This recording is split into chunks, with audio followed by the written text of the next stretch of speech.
well, this is my blog if you haven't seen it already. And this is the old logo, but I just want to show you the new kind of logo. I haven't put it into the Snapper yet, but you see, this is the low tech version of the Snapper logo, and actually, you have to paste it into SQL Plus in Oracle 11.2 or onwards. So then it will actually generate you something nice.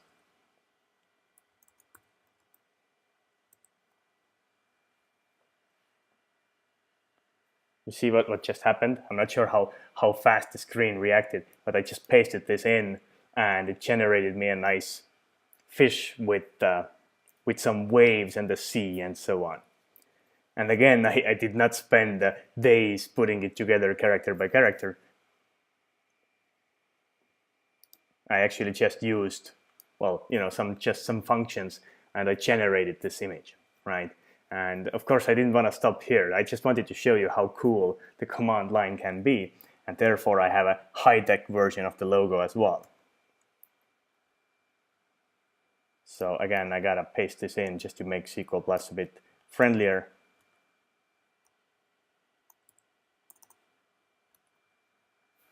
And this is the high-tech logo. It looks like a fish, right? Because with Snapper, Snapper itself is a fish, and with Snapper you can fish for solutions for your massive range of performance problems and so on. So, and when you take this and paste it into when you use a terminal like Xterm emulator like PuTTY, or on Mac OS or Linux you use something like Terminator, if you paste it into SQL Plus, you will get a different kind of fish. I just pasted it in. So this is another fish in SQL Plus in my terminal. So read my blog entry if you haven't seen it before.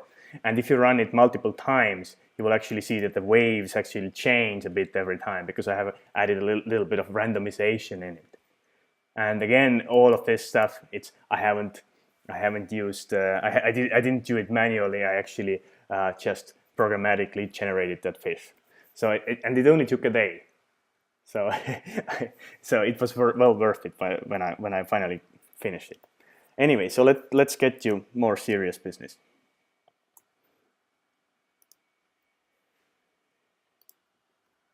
So Snapper syntax is still sort of backwards compatible. So I haven't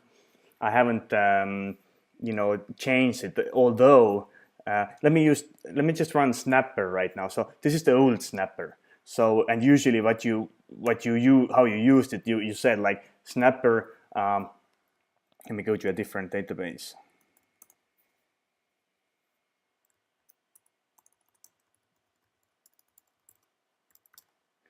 I could sample what a single session was doing, or I could sample what all the sessions of a user were doing, for example. And you see this option called Ash. It kind of gives me the top SQL, something like what I can extract from active session history as well. But this Ash here, Snapper does not need any licenses, right? So it doesn't need any diagnostic or tuning pack licenses, because all it does, it just queries $v session. You can look into the script, you'll see how it works, right? And again, another option was to add stats as well. And now Snapper will do this kind of top SQL sampling for me, top weight events and so on. And it also reports me all of the $v ses statistics. So it takes 5 seconds. All right. So this is like the aggregate session history here, in the last 5 seconds. But now here we have a lot of metrics, right? So there is a session 233, which belongs to username Zoe, which is the benchmark username. And it just tells me that during this 5 seconds, when we ran Snapper, we have apparently opened 57 cursors. And if you divide it by this 5 seconds, just to normalize it to per second values, I will get, we open 9 cursors per second, right? Or we did, 800 logical reads during this Snapper runtime. And if you normalize it to by second, it will be 100 something logical reads per second. So this is the old Snapper, right? And when we go to the bottom, there is some more. The stat, these metrics come from $ses stat. This is the time model, $ses time model. It's a session level thing. That's really nice. It tells you actually where the time was spent. If we were on CPU so much, for example, were we parsing, were we running SQL or PLSQL? And this is sort of the graphical, whenever we look into time metrics, like wait events or the time model, this is like the graphical layout or graphical representation of this time. So for example, apparently we waited for this wait event for 72% of the time, and it will just show me this sort of bar chart with this information. So I can quickly just skim this information and see wherever the biggest bar is. This is the this is where the time was spent. Okay. So yeah, I had this question. I see that does Snapper require ASH licenses or diagnostics pack or something like that? And the answer is no. The whole reason for writing Snapper was that I wanted a quick way to. I wanted a script which allows me to quickly troubleshoot things without worrying about licenses. It actually Snapper runs on standard edition as well, and Enterprise as well, of course, but it doesn't need any special licenses, so I don't use any of these special views. So I'm actually doing this kind of poor man's ASH. I query $session manually, 41 times in this 5 seconds this time. And the other principle behind Snapper is, and that's why some of the code is so complex and weird, is that Snapper does not create any objects. So it's just an anonymous PLSQL block, which when you run the script, it will parse this PLSQL block, it will run it, and then it will age out from shared pool. So it doesn't create any temporary tables, it doesn't create any stored object types or anything like that. So that's the principle. So if you have heavy change control the environment, then Snapper doesn't really change anything. Okay, so and back to this. So in addition to the $ses stat and time model, we also have wait events, obviously, and it just tells me what wait events I waited for during this 5 seconds. And well, obviously I waited for this, well, apparently whatever application is running here in this session was waiting a lot for this dbms log.sleep. And also something what I added recently, if you have used Snapper before, I actually have changed what you see in this chart. W means wait. So it's just a bit easier for your eyes, I guess. When you look into here, you see a big bar, a long, lengthy bar, which kind of tells time is spent here. I immediately see this is some wait event. This is time model, and when CPU usage is high, it shows @ signs, which look a bit like C. And something what I added into the last version of the old Snapper is this. So this is the average wait event duration. So basically, if I start reading it from the left side, you see, apparently this session waited for log file sync only a little. Only 0.1% of the time of that 5 seconds when we ran was spent in log file sync. So I shouldn't really worry about it. But maybe I just still am interested in it. And this is what I added into the old Snapper. So basically this, if you scroll up, you see this column is the number of wait events. Because here I only see the time, 3,000 microseconds, which is 500 microseconds on average, per second. So this is normalized per second. So, and this is the number of waits. So actually, during this 5-second time, we only did apparently 2 commits or waited for this wait event twice. And this is the average. This is the average wait duration. So as we waited twice during this 5 seconds, and in total we consumed about 3 milliseconds of time, therefore the average is 1.6 milliseconds. So it was possible to calculate this kind of stuff, some of these metrics manually, but now it just makes your life a bit easier, right? So you see, it's still the old Snapper. So it's the latest version of the old Snapper. So I'm going to get to the new one in a second. But as I just picked this particular wait event, you see I'm running my laptop, my demo environment is running on an SSD disk. So you see even a single block read, with, likely a random single block read, only takes 700 microseconds on average. So it's a very easy way to kind of quickly see how, what are the wait events for your session. So you see, this is not a system-wide thing. So this is actually for your session. I see how much my particular session was waiting for some event and what was the average duration of the event for that session only. So it's not some system-wide average what StatsPack gives you. So that's nice. And before I go on, I just show you that as I picked the log file sync, this is when you wait for log writer to do the writes. So maybe I want to go further. So if I wonder that, hey, I wonder, let's say the log file sync takes a long time on average, like 20 or 30 milliseconds, then one of the next steps what I would do would be that I can run Snapper on log writer, because log writer is just a session as well.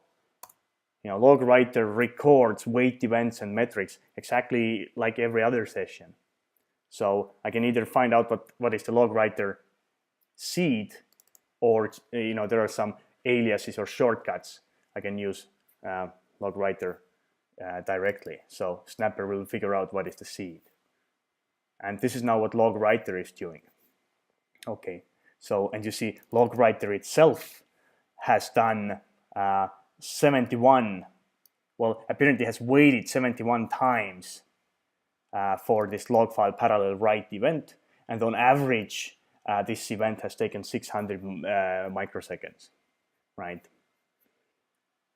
And and these metrics, these statistics are really useful when wait events themselves are not enough, because I'll show you some examples. But you see, in this particular case, the physical write total I/O requests 71 is exactly the same what the number of times we waited for the log file parallel write. So you see, wait events give us some information about how much we wait for something, right? And how much we wait on average.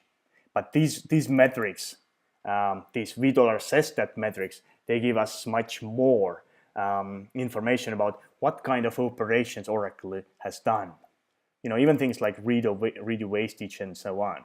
And from here we see that we don't really have much activity. Apparently, when we look into the number of bytes written, the log writer has only written about 28 kilobytes per second. So the throughput of log writer isn't that high, and that's why the log writer itself has been mostly idle. So this is an idle wait event. And the time model, just like there is a thing called DB time for foreground sessions, which tells us how much time this particular session spent servicing our user requests in the database. For background processes, the DB time is actually this, background elapsed time. So how much time this background process spent doing something. So actually, the idle time plus the elapsed time should be 100%. But if you run Snapper only for a few seconds, then there is some measurement error which kicks in. But if I run it Snapper for 100 seconds, then this measurement error and granularity error goes away. Anyway, so this is old Snapper. So I just wanted to show you what you already have. what you already had beforehand as well. And now we go to the new one. So I see a bunch of questions about the internals of Snapper, but I will now show the new Snapper, and then I will go through the questions, because I want to explain some of the internals anyway.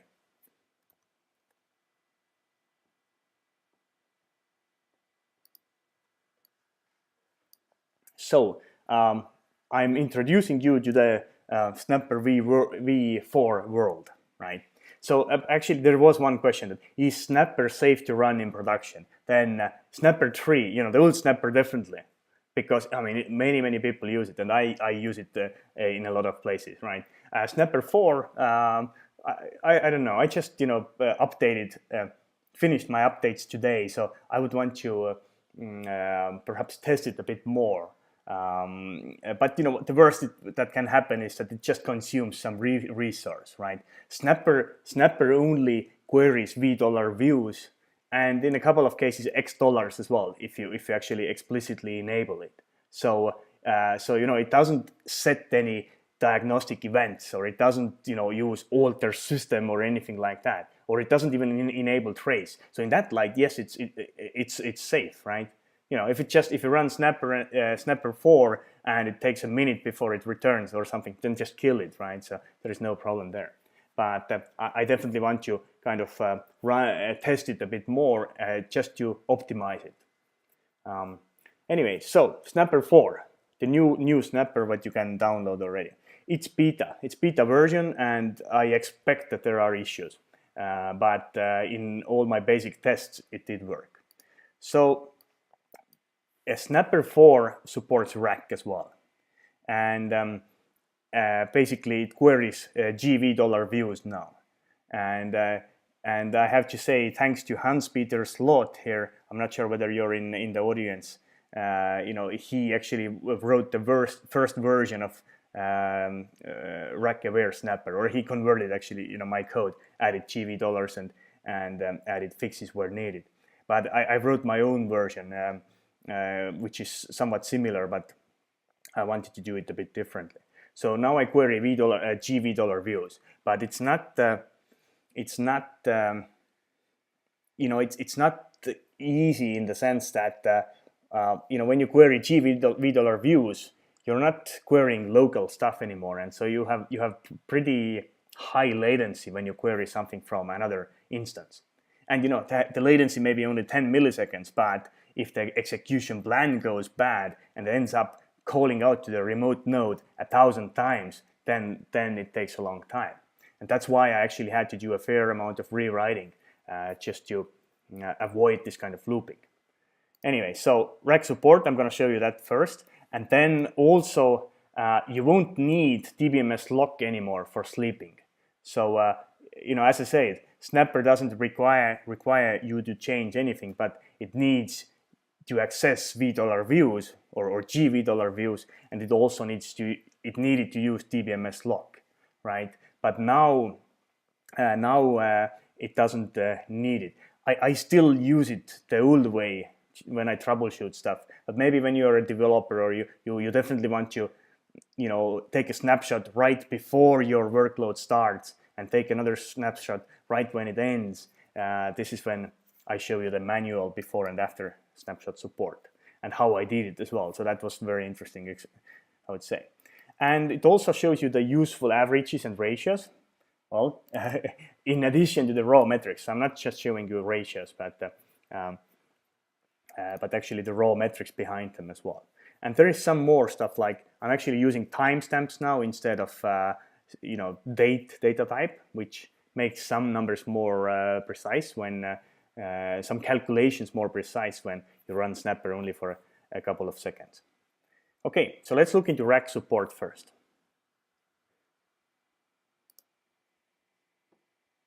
There is a question, is it going to support Exadata? Well, Exadata is rack running on top of special storage, right? So Snapper can run on the regular rack and also Exadata rack. instances. But I have another script or tool called the Exadata Snapper, which is completely different thing, and I'm actually going to introduce it next week. I will announce it hopefully today already.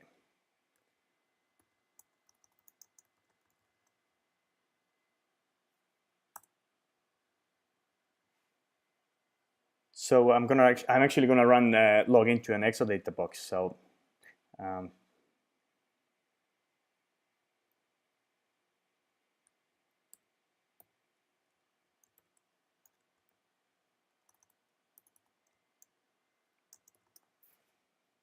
so this is it's actually an Exadata box. It's a 2-node rack.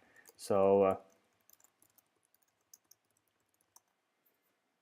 I haven't tested it on bigger rack clusters after my latest changes. So, but it shouldn't matter. So and one quick word about why I didn't add the rack support before. One reason is that it was harder, of course, than single instance. But another reason is that when I troubleshoot, I usually don't want to see data from all 5 or 8 instances. Right? When I troubleshoot, I'm looking into a specific session or a couple of sessions which are slow, for example, and only if these sessions are slow and their wait events show that they are waiting for something, some locks on an object which are mastered by instance number 4, then I will go and log into the instance number 4 and see what they are doing. But it actually is now more convenient to run queries from on another instance. So Snapper4. So right now, I didn't call it Snapper because the stable version is still the old one, and the syntax is pretty much the same. I can say Snapper ash 5.1. Let's say this means that to the poor man's ash, run it for 5 seconds, do it only once, and which sessions I want to measure. So let's say I want to see everything what user SOE does. And this actually, when I run it like this, it's actually slower because now I'm not using my local toy database, but it's actually VPN connection to Enkitech in Dallas, right? All right. So this is your first output of Snapper4. So it's Snapper4 beta. Use it at your own risk right now, but it shouldn't crash anything and so on. And this is still, when I run Snapper like this, it works the old way, partially because of efficiency reasons as well. So I don't want to always go through the whole cluster when I want to diagnose a local session. Okay, but if I do this, so this number 1 at 1 or at 2, if I do this, then I can actually specify that show me only all these users where the username is Zoe, but only from instance 2, right? Right now I'm logged into instance 1. See, this is demo 1. And I can query what somebody in another instance does. So actually, let me do that once more. So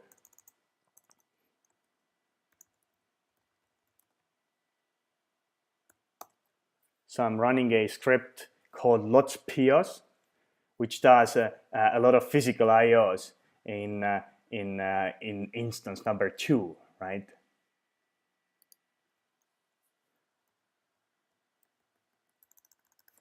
So when I run the Snapper like this, it will look into the local instance number 1. It won't see anything. I mean, it won't see my other crazy user doing I/O there.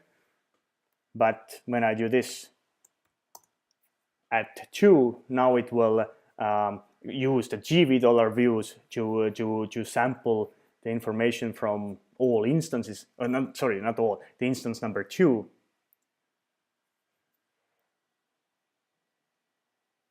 Let's see. So we might have some sort of a bug here.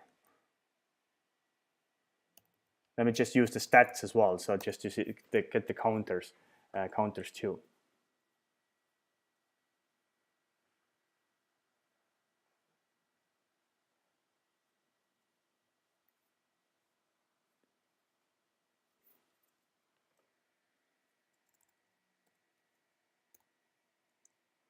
Let me just try star, because so another option. Well, this is the demo effect, so it all worked, but then I changed something again. So I'm using the star.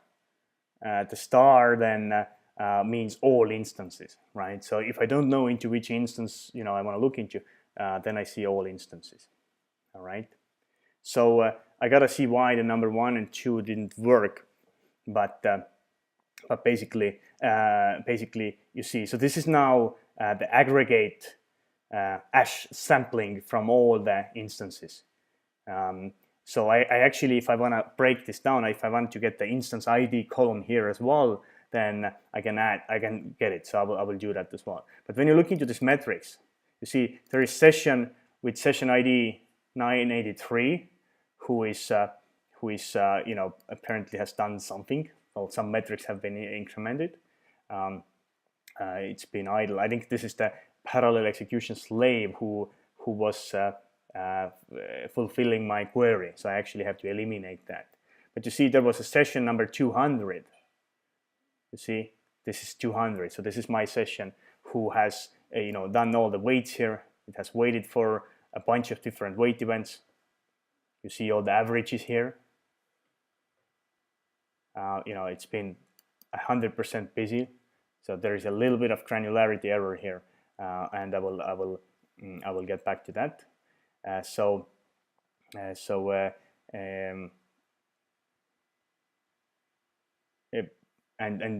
Apparently, you see there is another session, 1167, with my name, who has been idle all the time, right? So again, it says 98%. So there is some granularity error if I run Snapper only for 5 seconds, but I have something. I have a way to kind of fix it in the future. All right. Oops, I just ran it again. So let me just let me wait it to complete, and I will show you the hash part as well.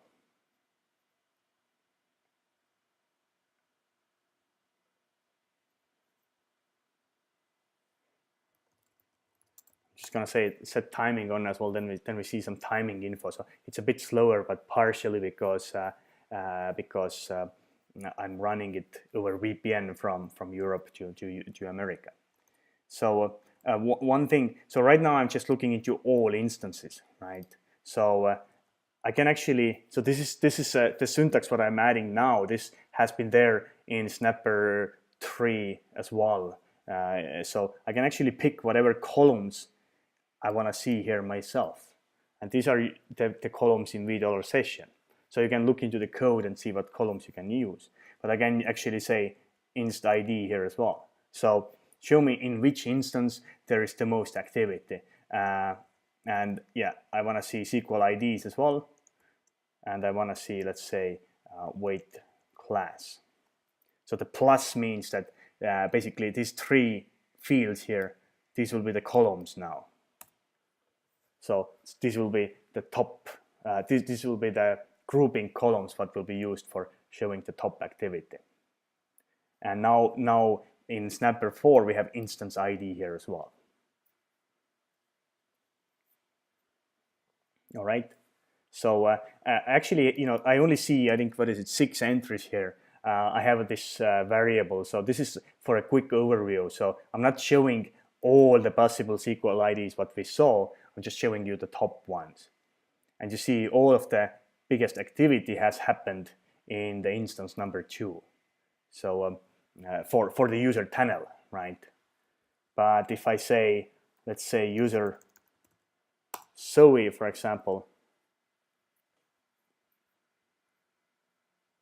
let's pick another one.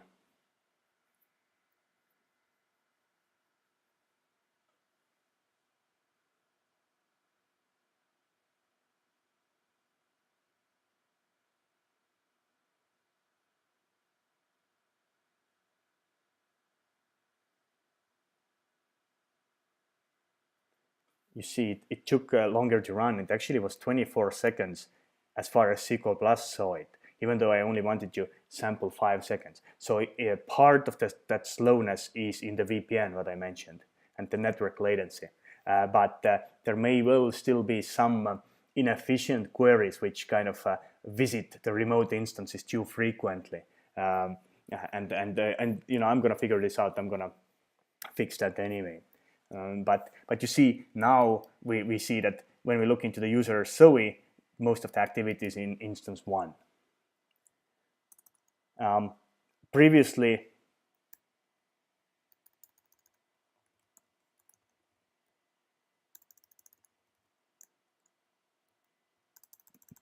earlier I showed you how you can use the background process names as well, so you wouldn't have to manually figure out the seed or something like that. Then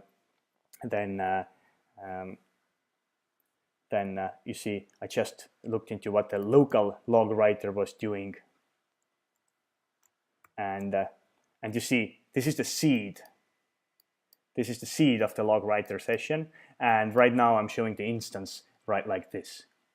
You can actually configure it if you look into the script. If you want these to be in separate columns, instance first and then seed, you can specify that as well. But just to save some space right now, I'm using this format. So if I use log writer at star, then I should be able to see what all the log writers in all instances do. Because log writer is critical for rack. Sometimes the global cache waits get longer when log writer is slow and so on. So you see, so this is this instance number 1. This is instance number 2, right? So let's see if I don't know what I had with the syntax. So if I say at 2, it should only pick me instance number 2. So and this is the syntax. So in general, when no, it showed only number 2. So in general, I wanted to have some backwards compatibility.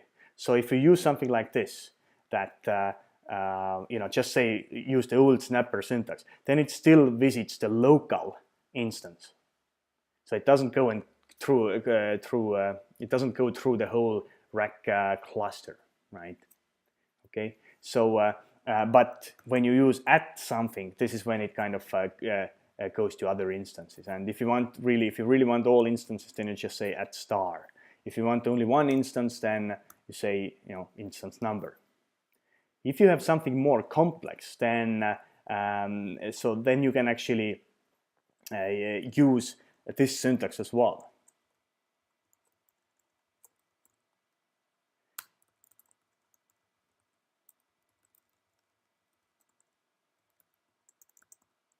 Right? So Snapper, the old Snapper, already supports that. It has supported it from the day 1. So this becomes sort of what is passed into an in clause. But of course, the new Snapper now, Snapper4, it is rack aware. So it's not enough to just list the seed anymore, because multiple different instances may have sessions with the same seed, right? So therefore, you actually have to do this. You select the instance ID and seed from $session. And now this is where you can put any conditions you want, like where username equals tunnel and I don't know, module or program like SQL Plus.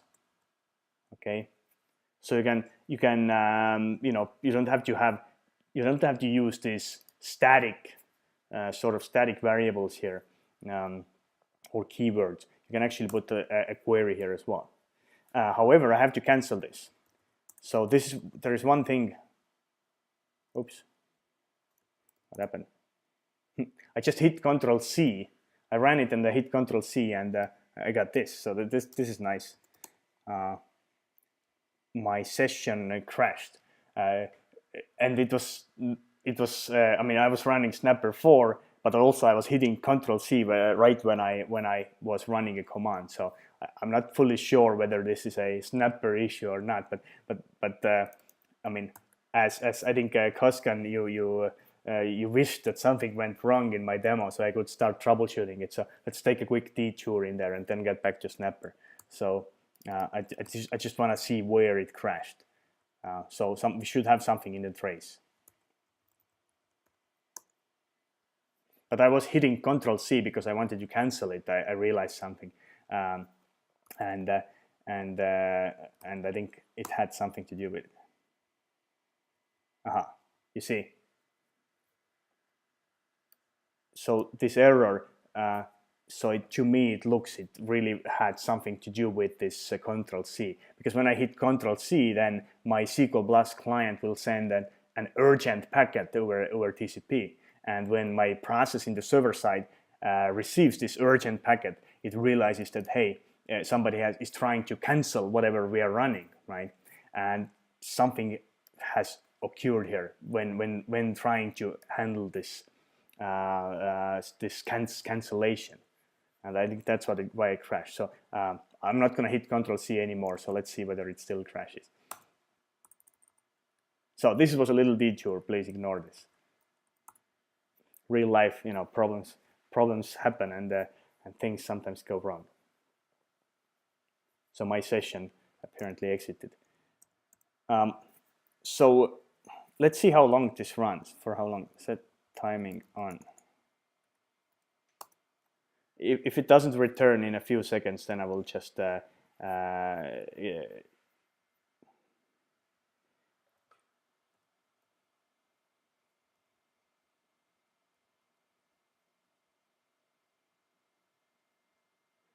is interesting. I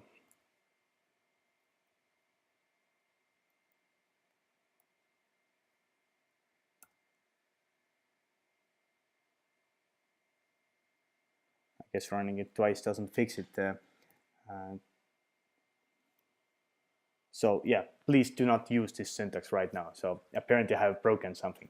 So there is quite a lot of, as I mentioned, sampling $GV views is slow, and that's why I had to change quite a lot of things in there. So apparently I've broken it. So anyway, but the simple syntax works like I showed. And of course, the usual use case for Snapper is that you actually, if you know that there is some session which is slow, some report which is slow, then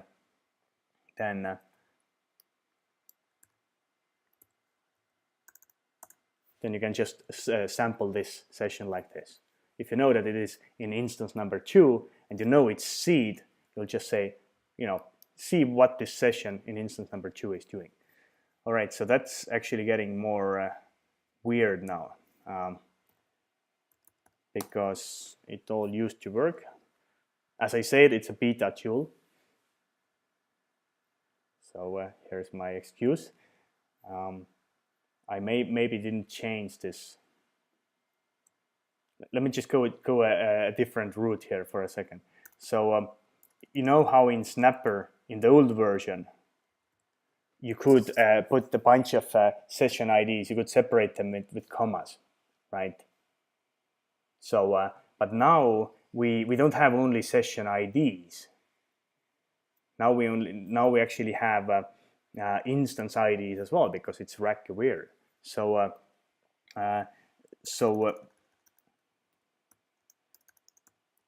the new syntax. The new syntax to use if I want to specify a bunch of seeds as a list, I have to arrange them as tuples. So, and I put them into brackets. So let's see what's going on here. 2 and 200. Let's try.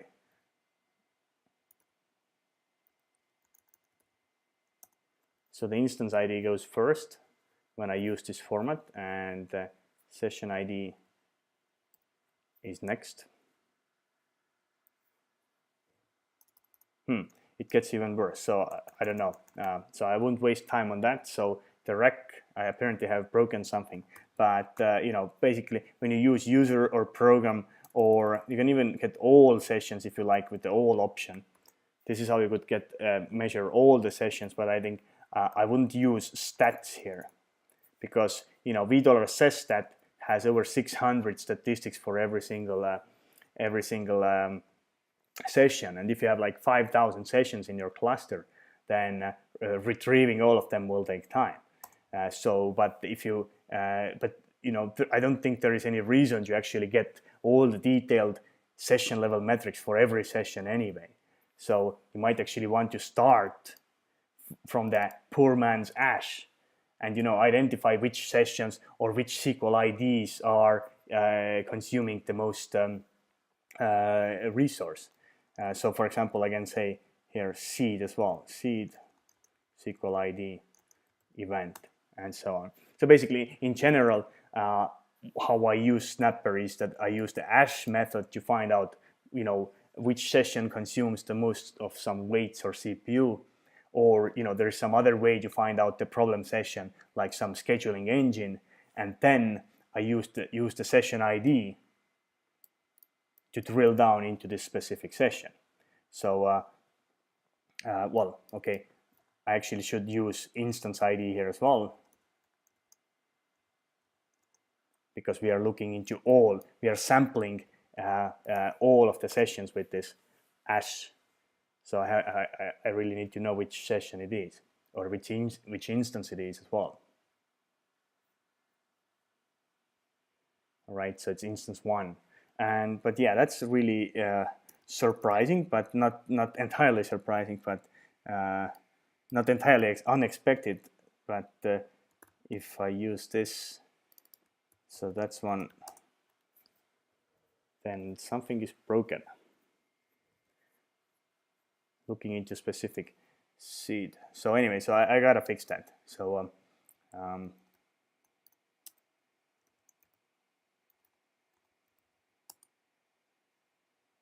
this is the price you pay when you do last minute changes. Okay, I think as I am logged into instance, yeah, I gotta see what's going on here. But anyway, so this is from the rack support point of view, the whole syntax-wise, really, there are only 2 things what you need to know about. That now you can actually say at here.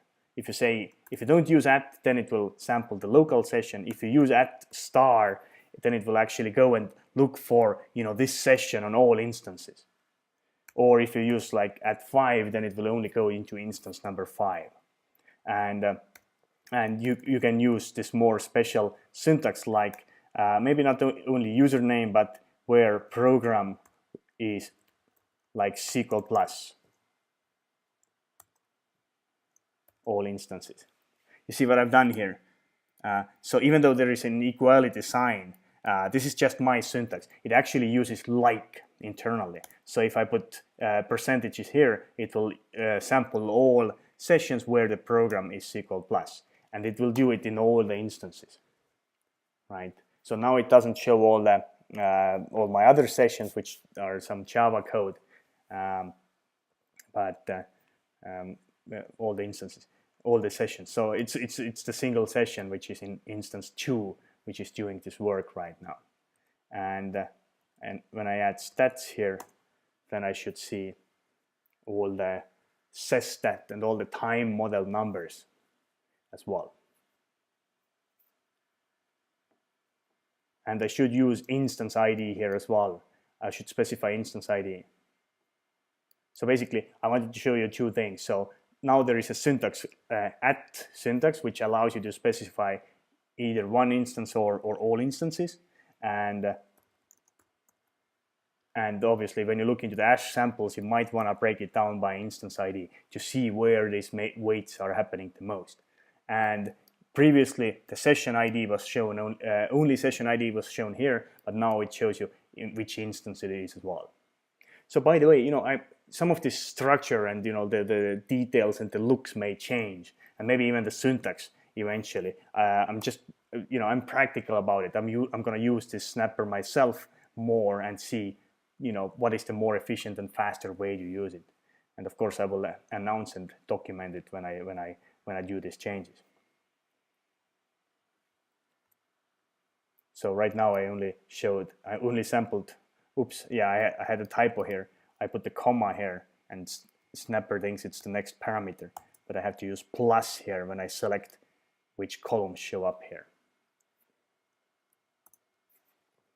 Okay, so that's it from the rec. So, as I said, this is a 1 hour session, which may end up taking 2 hours, right? So that's how I roll. But we started 10 minutes late as well, so I don't expect to run over by an hour. So, and I'm actually recording this as well. So assuming that the recorder doesn't crash or something, then I will put it online as well. Okay, so this is the rec stuff.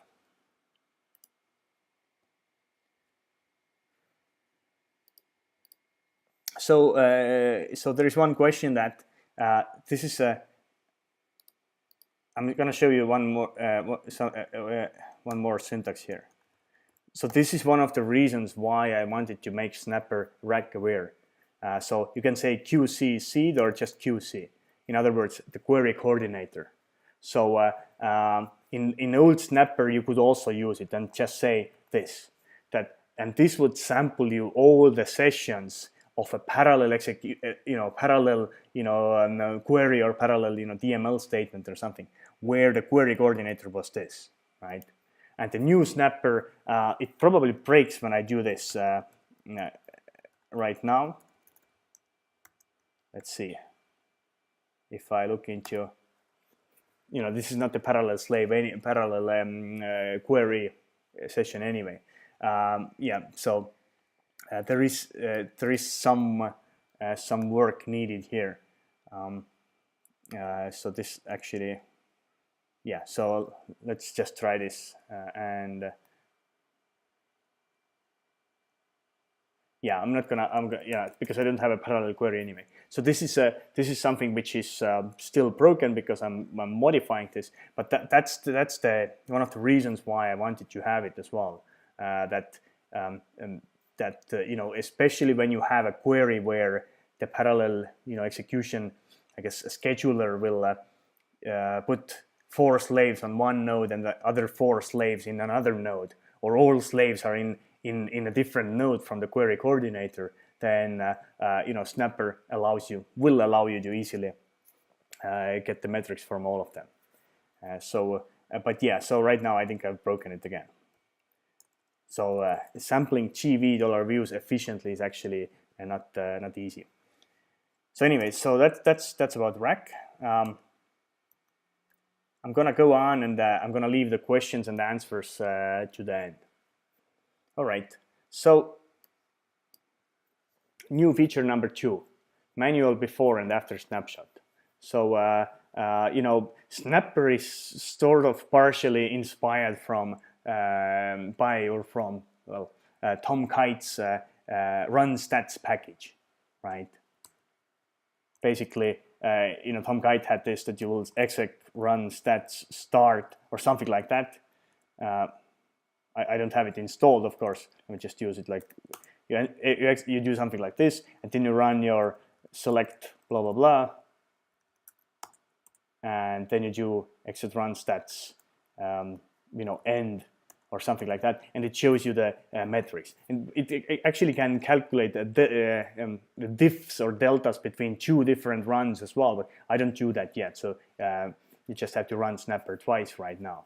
But you see the difference is that Snapper historically they only supported this syntax, that run Snapper for 5 seconds or whatever, you could run it for 30 seconds or 60 seconds. And if you wanted, you could do it 10 times, right? So this would have ran for 10 minutes in a row, and 10 would have outputted you 10 snapshots of this session over 1 minute each. Okay, but developers tended to like this. That when you troubleshoot something, it's fine because your session is already stuck perhaps somewhere, and you just take your 5 or 10 second snapshot. Right? But if you are a developer perhaps and you're trying to kind of assess that whether this workload or query runs more efficiently or not when I change something, then this syntax would be better, right? Because you don't know in advance how long it's going to run. Okay, so the syntax is going to be this. Snapper allows you to do that. So let me just pick a, let's see which session I should pick. Well, let me just pick my own session. Let's see how it works. And we might actually have an issue here, but let's see. So Snapper, I can use ash and stats here, right? But if I'm too lazy to type that much, then I can just say all. So it will show me both ash and stats. Okay. And normally it would run Snapper like this. And I'm going to use my own session. Let's see what happens. Let's see whether it breaks here or not now. So let me just run it normally, actually. Well, it hasn't broken yet. It hasn't returned an error message. So local, as long as I don't use the at here, it doesn't break. All right, cool. So this is the old-fashioned usage, for 5 seconds. And you see a bunch of wait events where my session actually has waited for the $GV view slaves, right? The $GV views are queried with parallel slaves, right? It shows a bunch of metrics, okay? And now the new way to do things is this. If I want to take a begin snapshot, I just say begin here. And when I use begin, so this means that we are not going to wait for 5 seconds anymore. These numbers are ignored here, so I just keep them as they, I just keep the usual old values here. In a new version, I actually might remove this syntax and make them separate, options. But basically, when I run begin, it will take a snapshot and it will return the command prompt back to me. I will warn you actually. So there is going to be an error message now. So, but this is that's going to be it's not a bug. It's actually a feature. So you see, bind variable snapper not declared. So actually, I think I have a way how to automatically make it go away in the future. But what I need to do when I want to use the snapshots, I have to run one more command before I run a snapper like this. I will say var, well, let's use the long syntax, variable snapper ref cursor. And now it works. I will explain you in a second why is this needed. Okay, so now Snapper took a snapshot, like at the begin snapshot, and it returns control back to me. So now, as I'm measuring my own session here, I need to do something in my own session, right? But I can measure other sessions as well. It doesn't have to be my own, right? So let's do something like this. So let's count star from.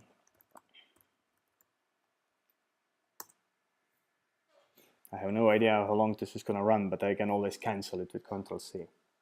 So this is a big table.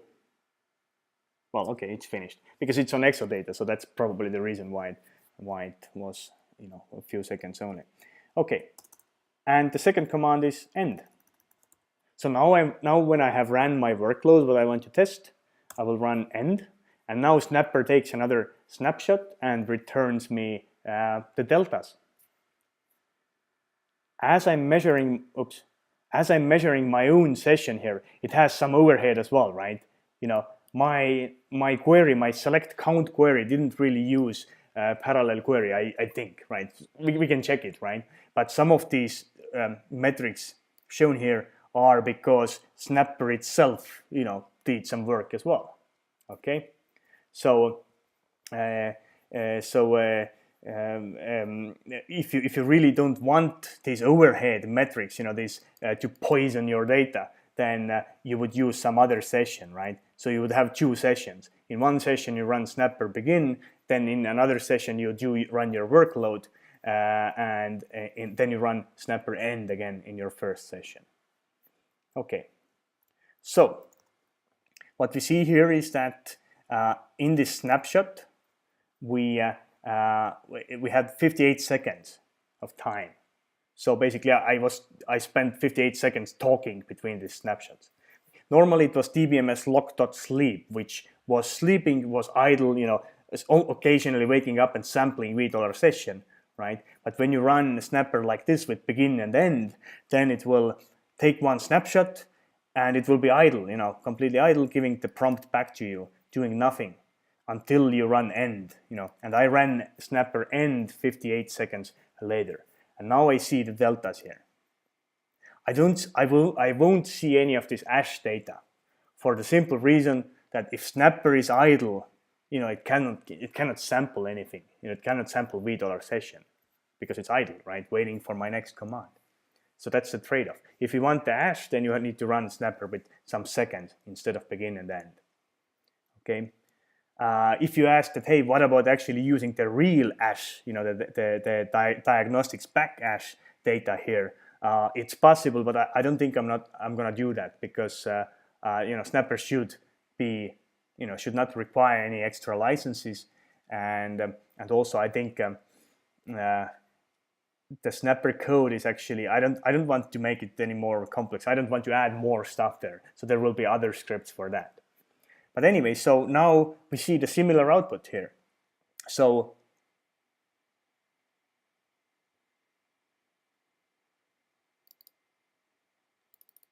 let's take this one, right?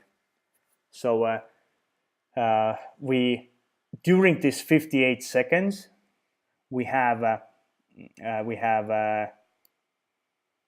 done 1.5 gigabytes worth of I/O or reads, right? So Snapper itself possibly, I cannot rule it out. It maybe read a block or something, but whatever I ran between the begin and end has done that much of I/O, and so if you run big queries, then the Snapper's own overhead is gonna be really small. So, but if you really are changing the difference between 5 and 6 logical I/Os, then you should run Snapper in one session and your actual query in another session and measure that.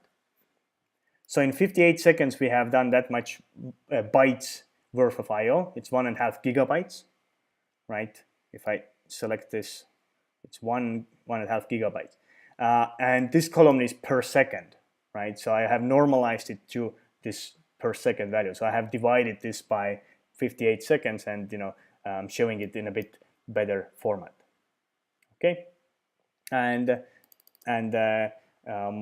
so it's the same Snapper output. It's just that you gathered it differently. Okay, so and I'm going to talk to you about these columns later on. And if I want to run another snapshot, I can just do it again. So or I can just say user is tunnel at star.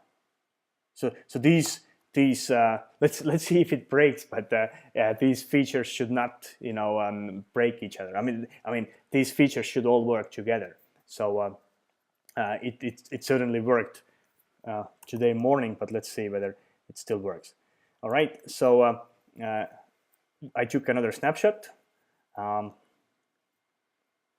This session in another instance is still doing some work. Let me just do another count star.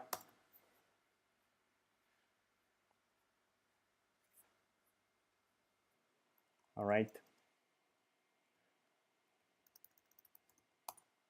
And then just say end here.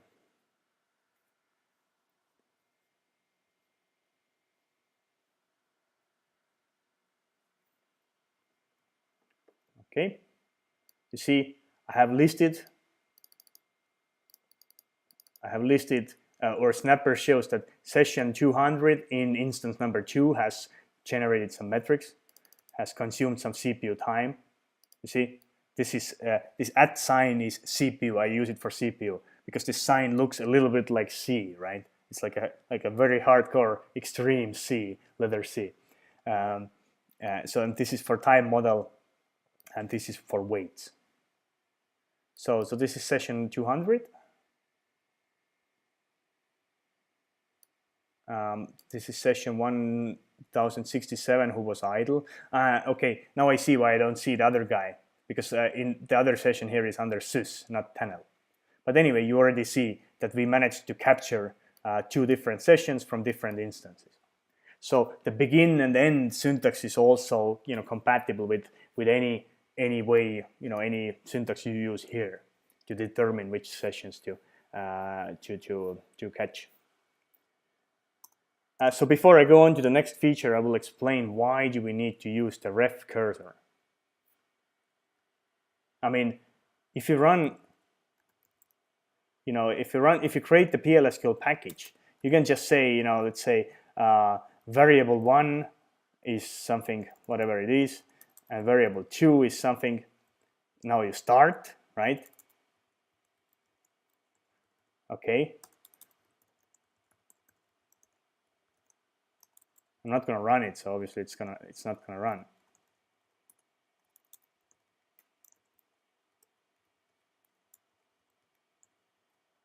Right? So Snapper, the old Snapper, which uses TBMS log sleep, right? You know, it was very easy for it because I declared some array which was, you know, the before array, and I declared another array which was after array, right? And then I queried the $views, then I slept, and I queried the $views, I calculated the deltas, I printed them out, and I exited.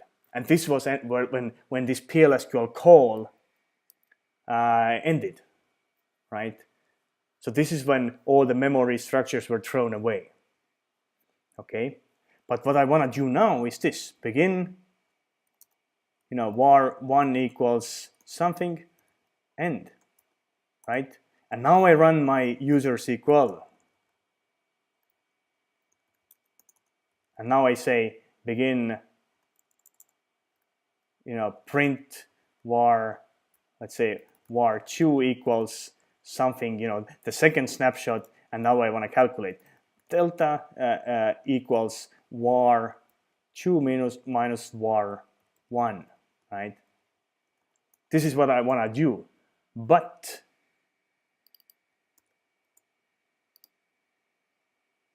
sorry, var1. I want to highlight this. But var1 does not really exist here anymore. Because when I run this PLSQL block with the begin and populate something, right?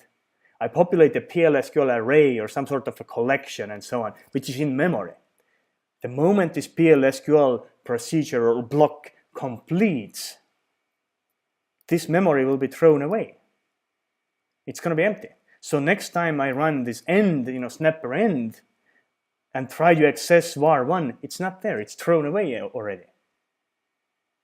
I mean, if you can create the package, you know, a stored procedure, I mean a package, you know, a stored package, right? Then you can create package variables and so on. You populate them. They're going to be there until you exit the session or you reset the package. But remember, Snapper does not require any changes in the database. I cannot create the package. It would make Snapper much less usable in many cases. So I cannot create the package variable. So, and I cannot create the temporary table, you know, so because I don't want to create it. So I was thinking, okay, how would I do that? How would I save the output of this, you know, variable somewhere in the session so I could do whatever I want and later on access it, even though this PLSQL block itself has disappeared. And this is why we need to define this ref cursor. I think I have figured out the way actually how to put it into script so it wouldn't reset it the next time I run it with the end. So maybe you won't need it in Snapper4.1, but I'm going to show you what I do with it.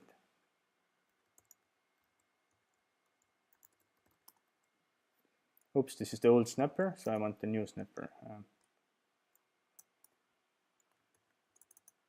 Oops.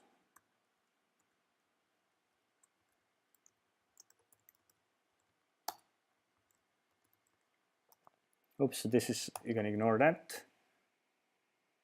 Sorry, you can completely ignore that. This is actually commented out. So you see, I manually opened the ref cursor, right? So earlier when I started, I manually opened the ref cursor. So, and it's called Snapper.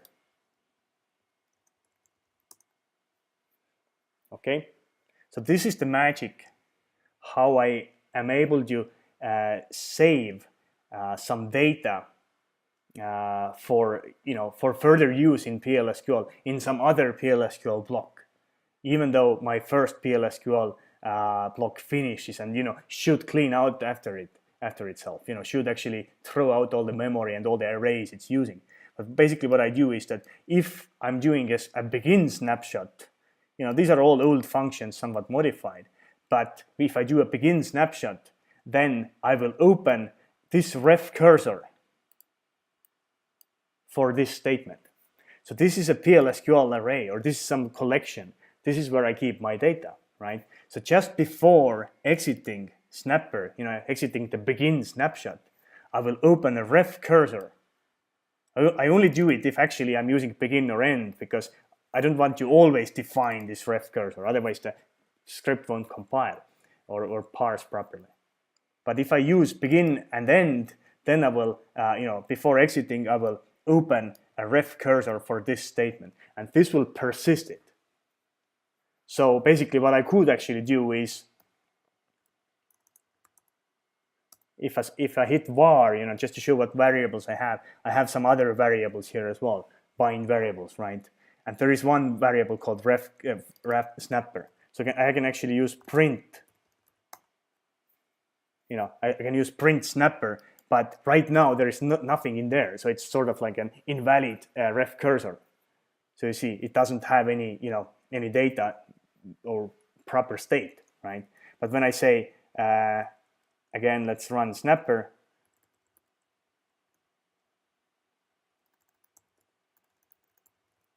I'm gonna run Snapper for my own session, otherwise there will be too much data, I suspect.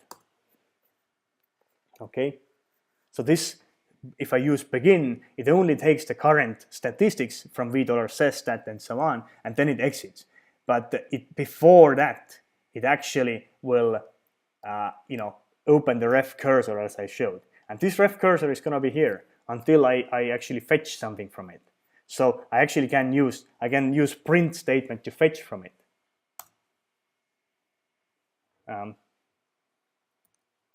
Let's say that I don't know why it didn't. Sorry. I say user equals 585. I want C by 585. There is no user like this. I want to see it, so I just use the basic syntax. All right. Now I can say print snapper, right? So this will just fetch. This just fetched from the ref cursor.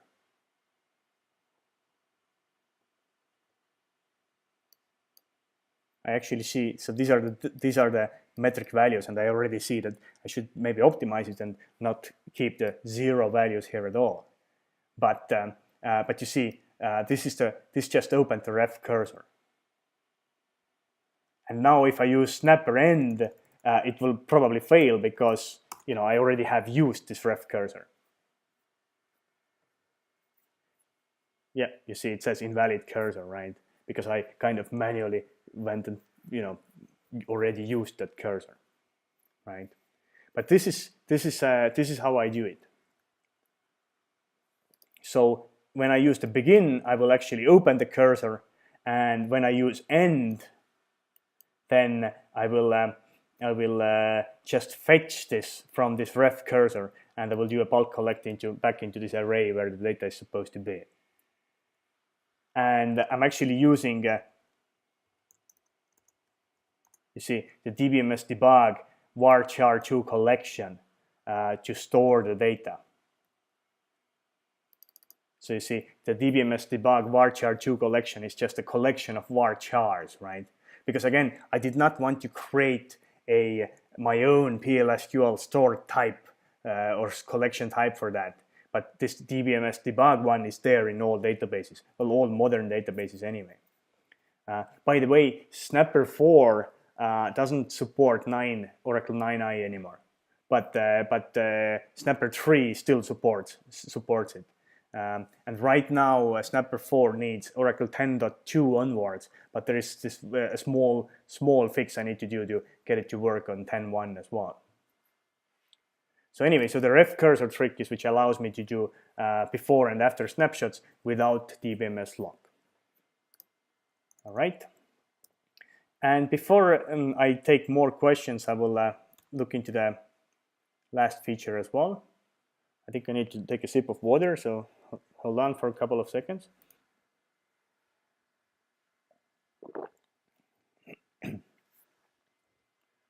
All right, so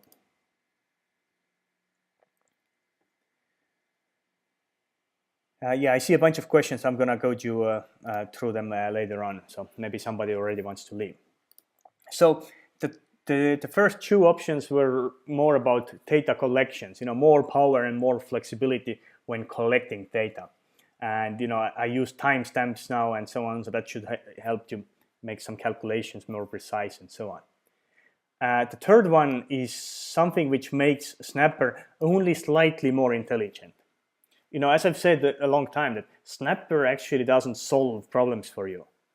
Snapper is not, like a tuning tool in the sense that it doesn't tell you what's wrong. I mean, Snapper only shows you Oracle metrics. It only shows you the snapshot of performance, your last 5 seconds, and it shows you the numbers, what these sessions generated. So Snapper doesn't do the thinking for you, and Snapper doesn't instrument anything. All of these numbers you see, they come from Oracle's existing instrumentation. Snapper 3 and older, they never kind of calculated anything. The only thing that they actually calculated was the delta, the difference between now and 5 seconds ago, or something like that, to see, how much redo I generated in the last 5 seconds, right? So, but now I'm showing some useful averages as well, and some ratios as well, but I'm not just showing some ratios where, like, your buffer cache hit ratio is 80% and you need to restart your database or whatever. I'm not showing you that. I'm actually showing you the actual metrics, the actual numbers, actual bytes and the number of parses and so on. And in addition to that, I'm just gonna show you some ratios and averages as well, so you wouldn't have to manually calculate so much. All right. So for example, let me just look into, let's use Snapper.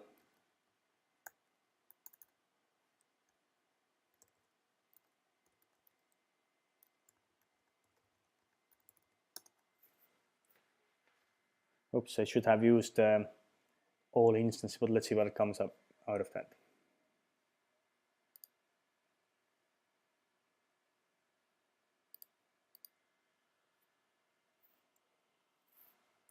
Yeah, so it only found my own idle session, so I just wanted to see. Let's look into all instances. And actually, I don't want. Yeah, let's see what the tunnel user shows. I have this table scanning going on there, or this lots POS script.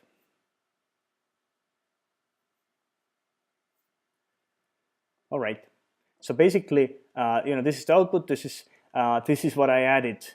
These averages I added in the old Snapper already. So the latest version of Snapper 3 has these averages for wait events. So that was sort of the first step. Okay. So in Snapper 4, I have just added some explanatory stuff here as well. That this average wait duration is is that much for this event. Okay. But let me scroll up. Let's see if I find anything useful here. I will come up with a better example. But one example is a redo size, right? I want to see, from here I see that this session, it's actually not doing any transactions. It's just scanning through some tables. But this session has generated almost 2 kilobytes of redo during the runtime. And if I normalize it to per second, it's 200 bytes per second. Well, it's almost nothing. But this is what I wanted to show. So I only have added a few metrics here right now, but I'm gonna add more. Well, actually, here is a problem. this session didn't commit. So I just want to show you like some useful calculations, very simple calculation that, if I have generated that much of redo, how much per commit have I generated? But in this case, this session has not committed at all, during this 10 seconds, during this 5 seconds. So I'm just showing you, we don't know that. So I'm going to pick a better session. And when I do that, I'm actually going to show you this. So this is again old Snapper syntax, because sometimes I don't want all of this hash and all the wait events and so on. Sometimes I only want to get the sesstat metrics, for example. See, again, this is all already documented in Snapper. If I want wait events, I will say W as well. If I want the time model, these three are enabled by default. If I don't specify them, I would say this: W for wait, T for time, and S for statistics. Maybe I only want statistics, and I will say S include. S means that only take the sesstat statistics, and S include means that include only statistics which have redo in them, right? Like redo size and stuff like that. So, and you see, I'm looking into all tunnel users here. So basically, right now I'm actually looking into all tunnels, all sessions by tunnel, and but I only want statistics which have redo in them. Let's see, what did I do wrong? Let me just try all here.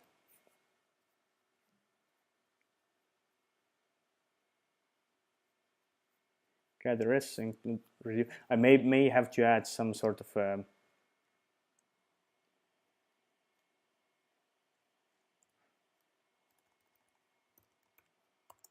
let me just try this.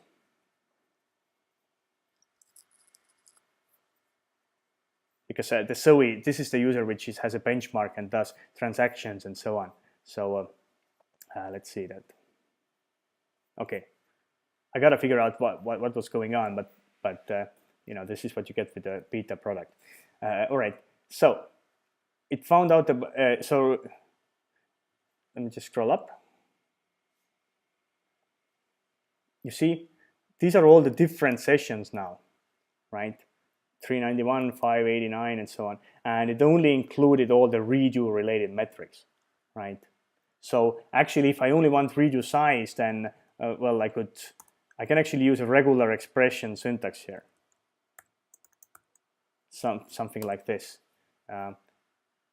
If I only want redo size, I put the $sign in the end because I don't want these other redos, perhaps. I don't want the breakdown at the moment.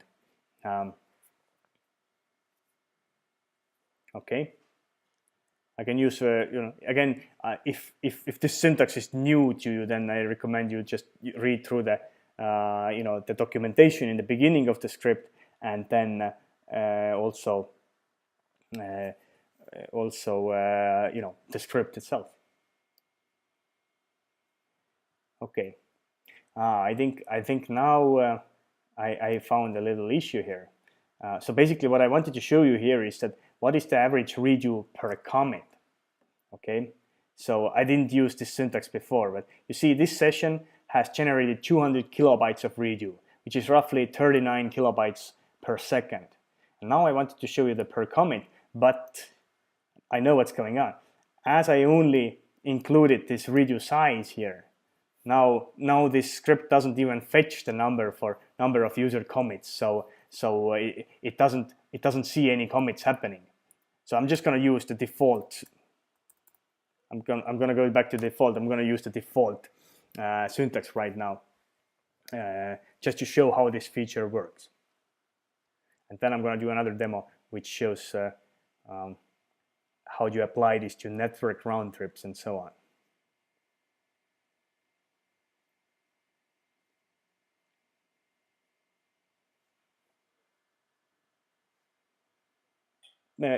Main use case for Snapper, over half of the cases, or maybe like 80–90% of the cases, I pick a single session of interest, right? And I will troubleshoot that. I'm not gonna try to figure out what the problem with a report is using system-wide data.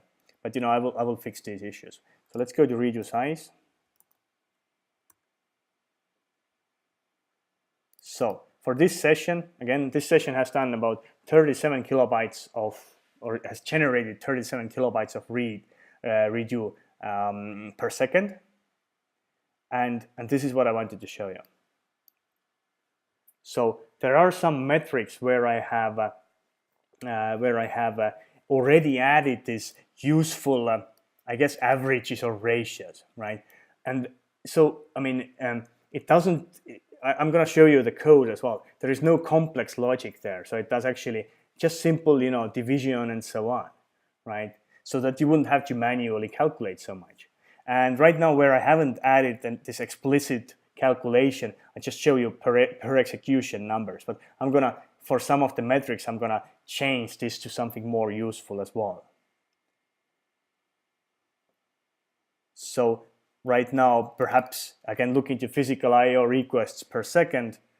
So per second, we have done 26 I/O requests per second. I mean, this session has done that many I/O requests per second.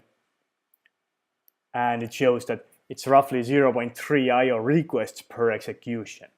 But again, for some metrics, I'm going to put something more interesting in here.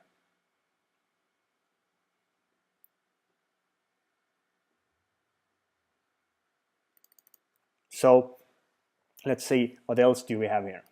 So this is actually why I created this. Bytes sent and received by SQLnet to client. So actually I need to adjust this formula possibly. But you see, if I want to know the network throughput of a session, as far as Oracle sees that, then this is the metric. This tells me how many bytes were sent from the database to client via SQLnet. Roughly 700 bytes per second. Okay. And this is how many bytes we have received from the client, 1.7 kilobytes. And now I'm using this metric. You see, SQLnet round trips, the number of round trips. Unfortunately, it's both to from clients, so we don't know how many went that way and how many came back. But basically, this allows me to know how many bytes per round trip we are sending.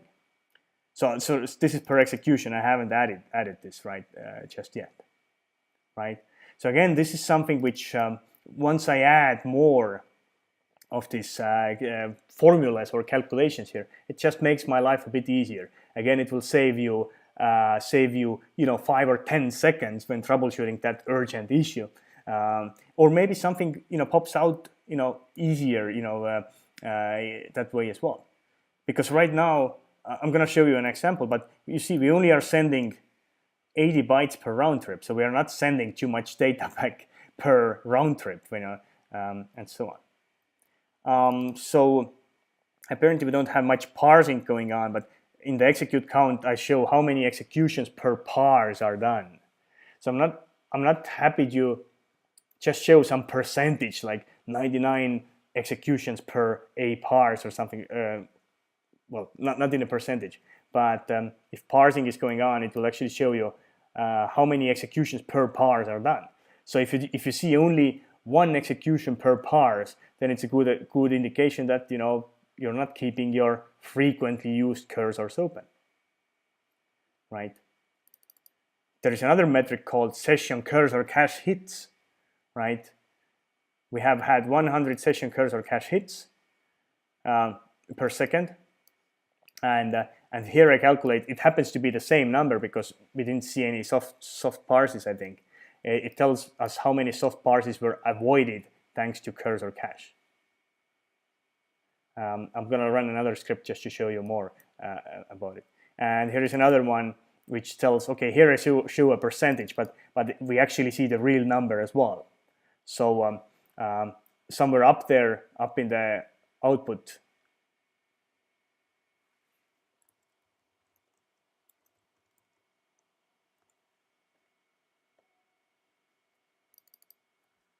you see, somewhere up here we see that the session logical reads is 10,000, right?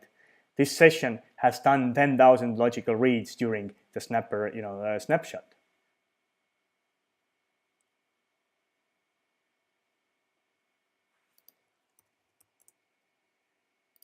All right.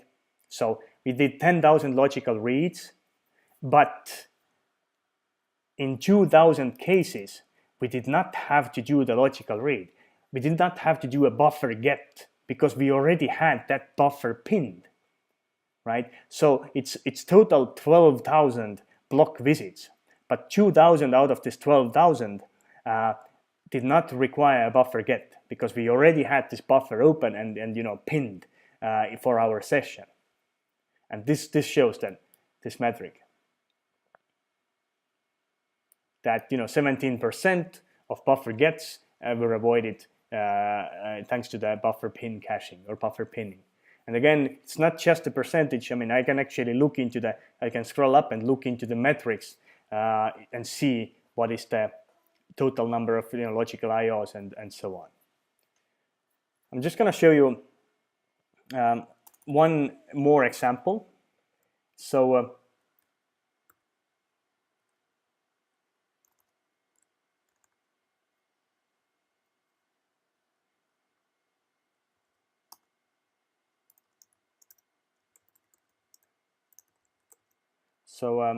let's see. Okay, now I'm going to log in. I'm going to log into 10G. Let's see whether anything breaks here. But I tested it on 10G as well, so a bit ago it worked. So I have a session 146, and I will say, set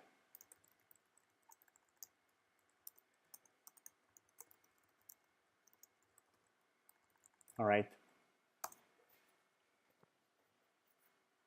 I'm not sure whether you saw what I did. So I just deliberately set array size to 2, and I run some sort of a query. And now I might wonder, why is this query so slow, right? And when I run Snapper4 #51, let's say that this is some sort of a report or batch job, which seems to be really slow. Let's see, 146.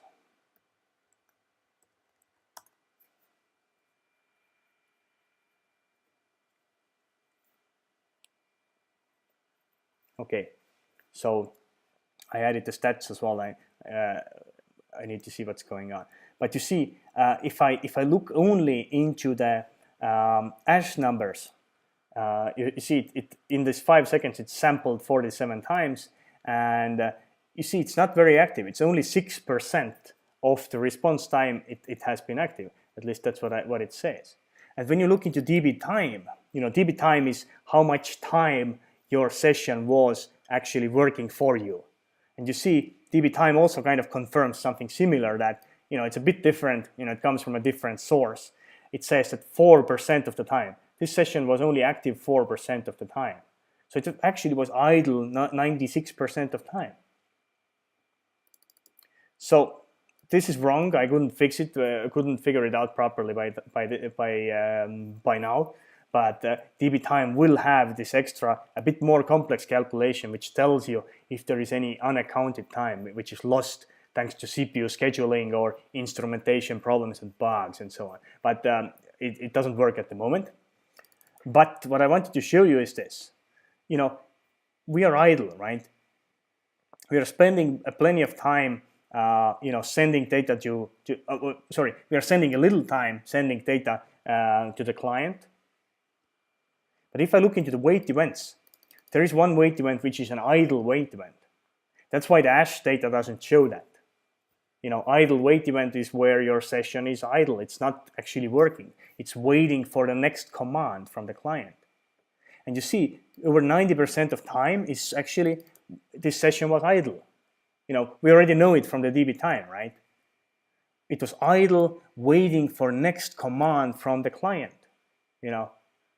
Waiting for the next fetch, maybe. Waiting for the next, parse, execute, whatever, right? So why was it so idle? So whenever I see that somebody is idle a lot of time, the next question is, what I want to know is, where does it come from? Are we idle for a long time in a row, or are we idle a little bit and many, many times in a row? Well, we can use the average wait. That's one way. this works in Snapper4 as well, right? So because I added averages. And we see that on average, we wait for 700 microseconds only. So in these last 5 seconds, we actually have had 1,000 waits of 700 something microseconds. And why? Well, that must mean that we send something back to the client and then we wait for the next command, next fetch and so on. And I'm wondering how much do we send back to the client? So I can look into the bytes sent. And this is what I wanted to show. I can look into these numbers and I will see that this particular session sends back about 300 kilobytes of data per second, right? But also I calculate the round trips. Well, I know the total bytes and I know the round trips, so I can roughly calculate the average. And you see, we are sending back only 258 bytes per round trip. So now if this is a query, it returned 300,000 rows. So if this is a query which is supposed to return 1 million rows for some analytics engine or whatever, or copy data somewhere and so on, well, it should not return only 200 bytes per round trip. It should return more. That's why I set the array size to a small value, just to show the point. So I can set the array size to something much bigger and run the query again.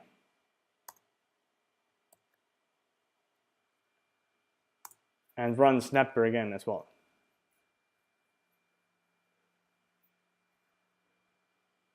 Okay. So let me just run it once more. I don't know why the bytes.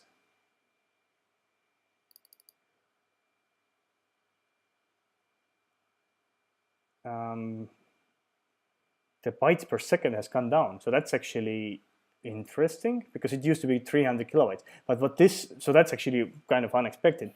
But it can have something to do with this. This guy has to scroll the output. There may be application think time here. It has to spool it into a file as well. So if I run it in a script, it probably is not throttled. But you see, now it's 400 kilobytes per round trip, right? So it used to be 280 bytes per round trip. Now it's a half a meg per round trip. So I'm gonna create more of these metrics like that.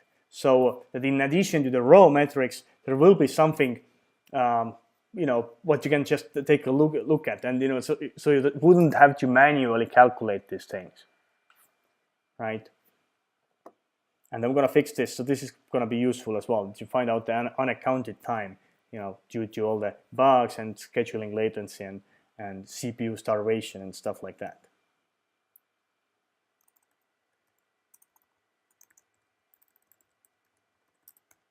I'm going to run a script called lots hard parses that I use in my demos as well and in training and so on. And it does a lot of hard parses. It parses random statements.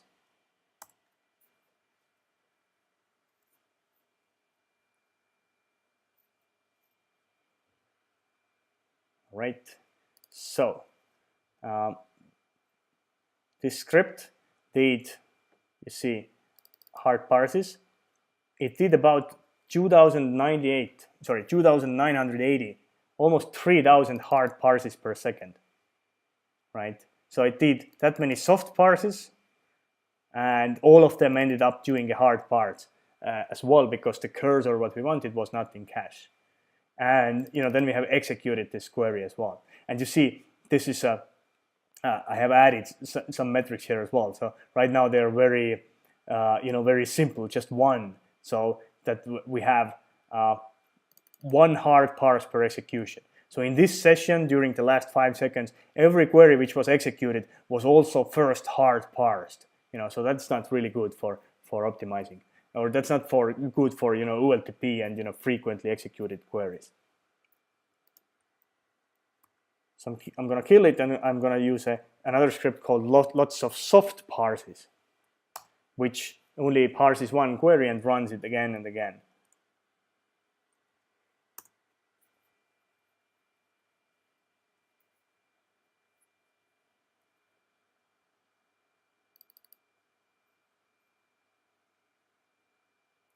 Okay, so it has executed something 66,000 times. You see how much the throughput has increased.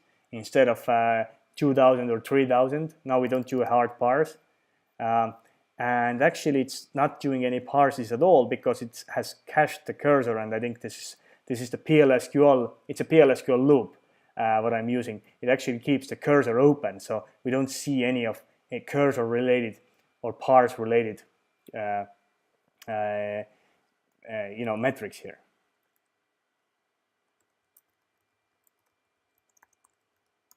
This is because session cached cursors is set as well, and PLSQL engine picks up this number and uses it for itself as well. That's why I have a lot soft parses too, which again, we can download all the scripts, which sets the session cached cursors to 0, like in the old times. So, and let's see what happens now.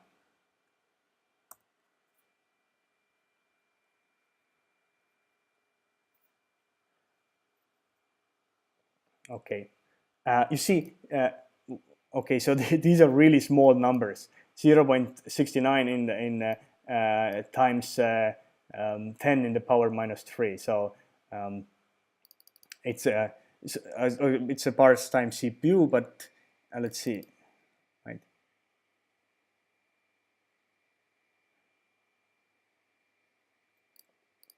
So we have 24,000 soft parses, but we cannot calculate how many hard parses happened because during this last 5 seconds no hard parses happened.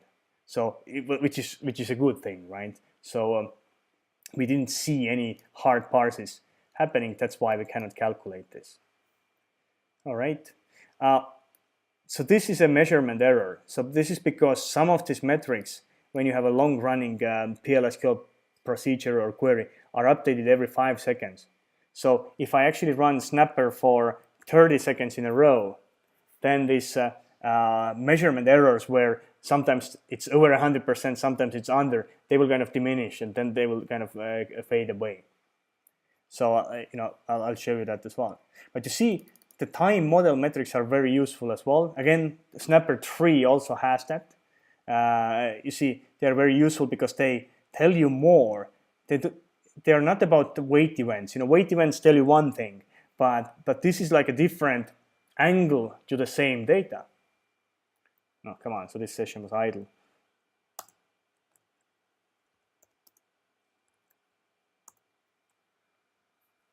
I just ran it again. The time model is like a different angle to the same data. So, ignoring that it shows more than 100%. So db time is, the reference point, sort of. We have to compare everything to the db time, right? And we see that if db time was 138%, then 35%, then the PLSQL time was roughly 38%, and the parsing time was 23%. So, but this is actually gets a bit more complicated. Why the execute time is also equal to the db time. So when you call out SQL from PLSQL and vice versa in a tight loop, it sometimes happens. But anyway, so I don't want to go to these extreme cases. I just want to show you a generic use of Snapper. But time model is something to keep an eye on, because you don't have to look into these numbers at how many times we did the hard parse. You can actually start from looking into how much time, how many seconds we actually spent doing my hard parsing. If it was like 0.1% of the response time, then I don't care that much. Okay. So you see, I ran Snapper with 30 seconds now. And now this measurement or this granularity error, which is sort of dependent on this 5-second update step, it kind of goes away. And if I use, I can show you something else, but if I use 100 seconds, then I think it should get very close to 100% if the session actually is constantly active then. All right, I'm going to show you the code for the averages.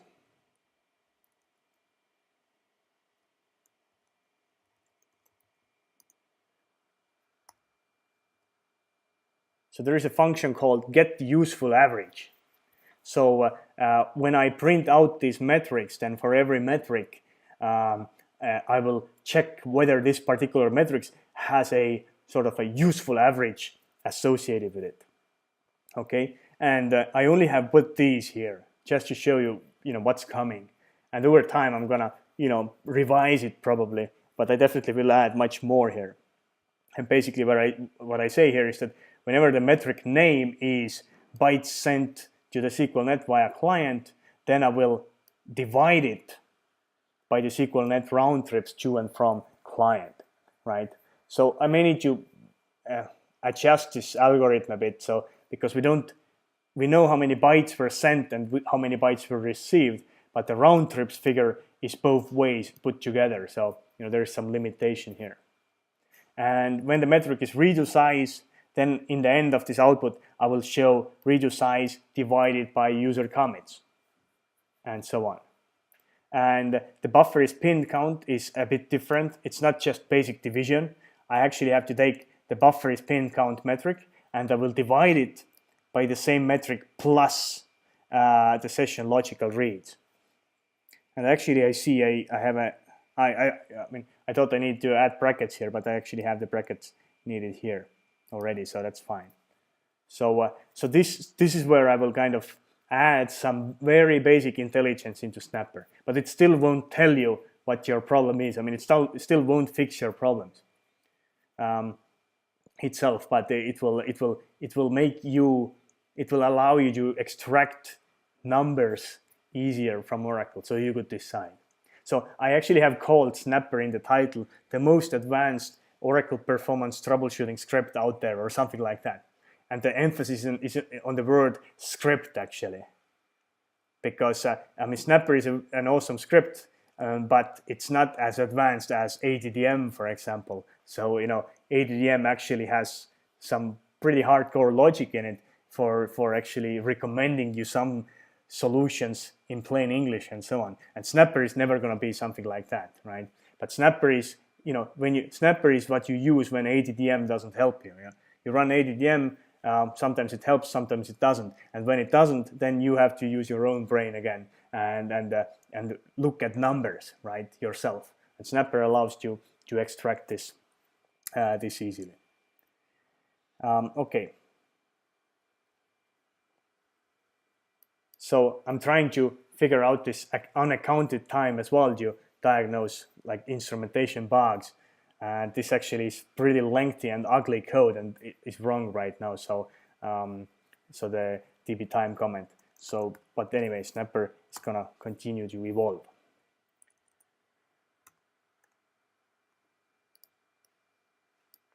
Okay, so that's pretty much all what I wanted to show right now. So these are the major features. And I'm going to go through some questions now. So, well, as we started 10 minutes later, let's see. I'm going to go on for another 10 minutes and then I'm going to finish. Because, when the new Snapper, when I released the final version, then or the release candidate, then I will write proper documentation as well. And I'm actually going to use the new Snapper in my training as well, which starts in 1.5 weeks, because I actually noticed that in the training sometimes when I explain things to people, I manually calculated the numbers and so on, and it may actually have ended up too complex, too many little details. So now it's just much easier to show some averages and stuff like that. Okay, so.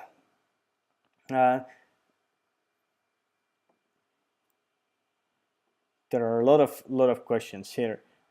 So in case people drop out, I'm gonna address the questions in a minute, but I'm just gonna I wanna announce a couple of things as well. So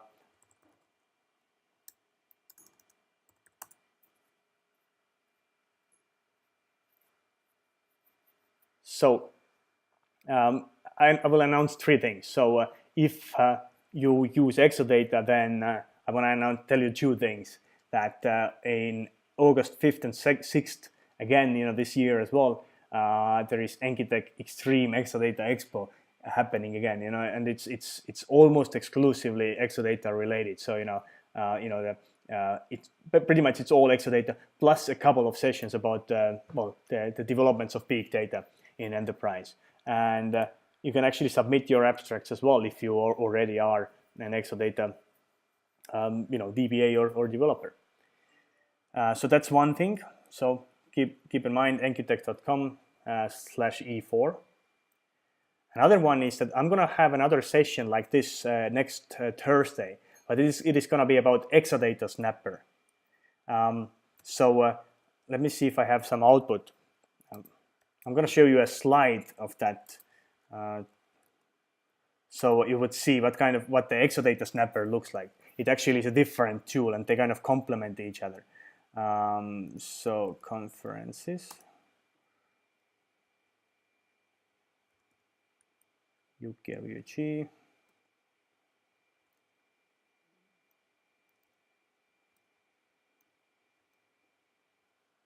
So Exadata Snapper actually does create objects, right? So it's a different tool with different aim, but I'm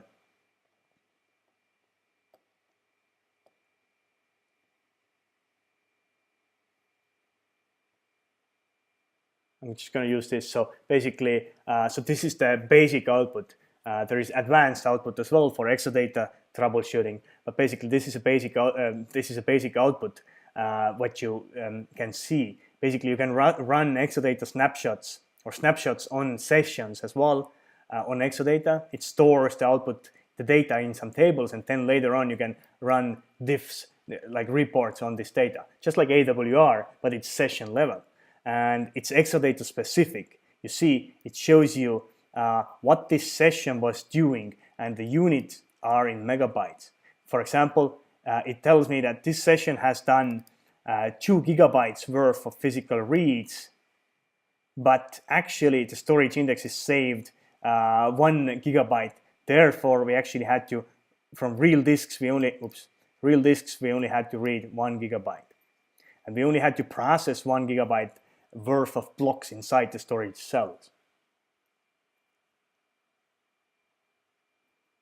And this is another example which allows me to kind of calculate how much writes we actually had, thanks to ASM mirroring and so on. So I'm not going to spend more time on that. So next Thursday, I think the same hour of the day, I'm going to announce this in my blog as well. So if you are using Exadata or just interested, then you can show up. So this is the basic output, but there is also the advanced output, which actually kind of can peek inside what happened in the storage cells and whether you hit any problems and so on. So this is the second announcement. And before I go and answer questions, so I just want to mention the last thing as well. Well, I do training as well. Likely these troubleshooting and SQL tuning classes are the only ones this year, because I'm kind of moving towards the Exadata more and just don't have that much time to for the training anymore. But if you just click on any of these, you will see the listing, and these are online classes. Anyway, so back to the questions. Let's see if some people are still online. Yep, some people are still online, so this is good. And I'm just gonna start from the end, I guess, because it's more recent. So Sergey asked whether Snapper is colored, and no. So I only on that slide I changed the color, but I have thought about it. But it's not a very high priority feature. But I will put this colored fish logo in there somewhere, so at least there will be some color.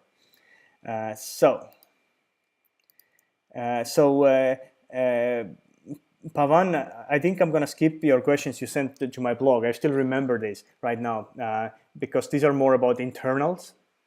So I'll just go through some more basic questions first. And if I don't have time today, then I will just answer in my blog. And if I don't, just keep reminding me. Okay. So, Koskan asked whether I have any plans to backport the useful averages to Snapper version 3, and no. It is actually possible. I mean, there is there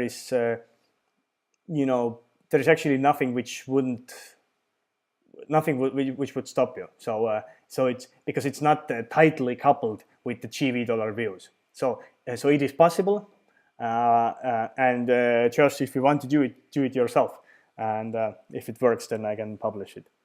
But what I plan to do is rather I plan to spend my time on finalizing and fixing and optimizing the Snapper4, so you wouldn't even want to use Snapper3 anymore. I guess when you have Oracle 9i somewhere, then you might want to use it, but I don't care anymore about 9i. Occasionally I still see it, but I can handle it with the old Snapper. Leighton has asked whether Snapper works with SQL Developer, and the answer is yes.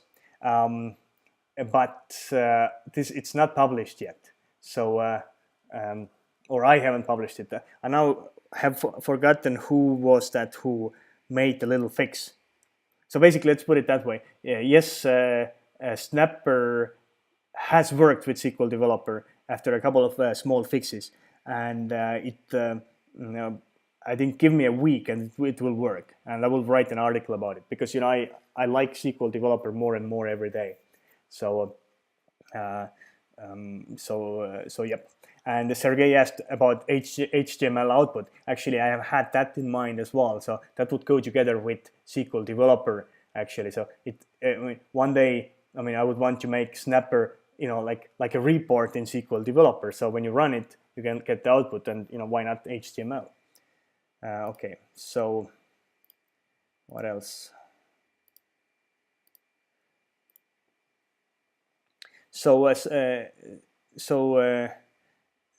Cyan, I'm not sure whether I say the name correctly, mentioned that SQL trace, the auto trace stat would be different. I'm not sure exactly what you mean, but basically how auto trace works, it actually creates a new session pretty much in your process. So you will have two sessions in your process at the moment, and it uses the second session for running the queries against $V views, right? So it doesn't affect your first session's metrics. So, but again, auto trace, it only reports you a few, like 10 metrics only. So when I'm optimizing something very short running, something which uses 20 logical IOs or something like that, then I usually have two sessions. One session where I run the actual, query, and the second session is where I run Snapper to monitor the first one. So then I don't mix up the metrics.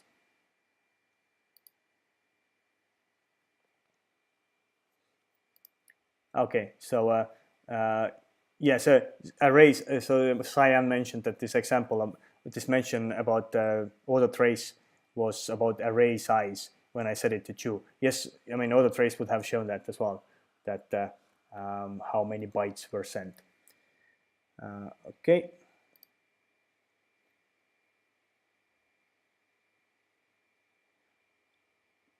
So let me go back a bit.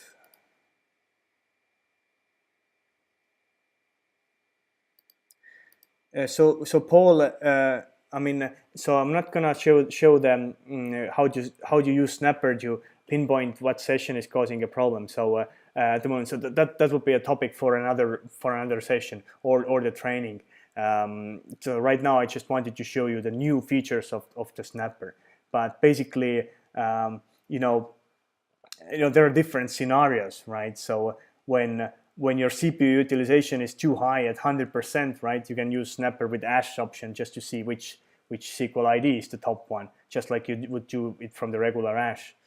When your problem is that the redo generation is too high, you would use Snapper with the redo metrics like I used before. I think so, just to see which session generates the most most redo, and so on. So there are so many different cases, and I didn't mean to show it in this session.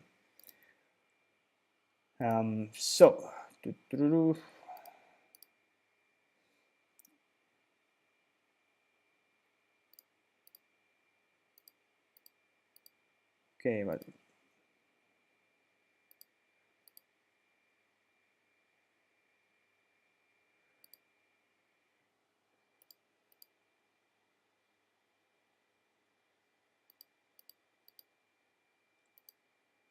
let's see if there are any more Snapper related.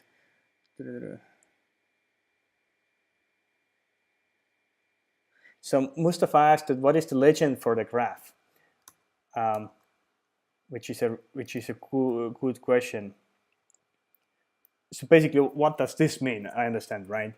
So and also, what do these things mean? So in Snapper earlier versions of 3, I just used the same character. I used the @ everywhere, right? So the character, but now just I use different character. But whenever I list wait events, the character is always going to be W, right? And whenever I list db time, then the character is always going to be hash, except when it's CPU. Then I show @ which kind of looks a little bit like C, which is very weird C. But it actually is in my blog entry.